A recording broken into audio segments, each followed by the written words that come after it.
rason kung bakit napansin? Hindi na siguro. Baka mamaya sabihin nila, masyado kang kulit. Hindi ka na cancel, tatanong ka pa ano ka doon. Pero definitely mag-a-apply kayo ulit because Kung pupunta si Presidente, just in case yung invitation, yung kakanain niya yung invitation ni President Trump, then sabihan niya kung sumapat then mag-apply ko ng isa. Sir, meron po ba yung kakilala na? I mean, pupunta siya. Sino ba? Si Presidente ba nag-indicate?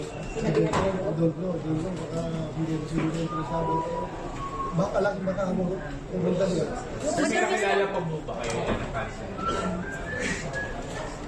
Malaking PNP official, sir. Police official? Hindi ko alam kung sino mo tao na yun. pero kung hindi pupunta si Pangulo sa US, hindi na ho kayo, kung hindi po matutuloy si Pangulo sa US, hindi na ho kayo mag-a-apply. Kahit madanaw po yung mga kamag-anak.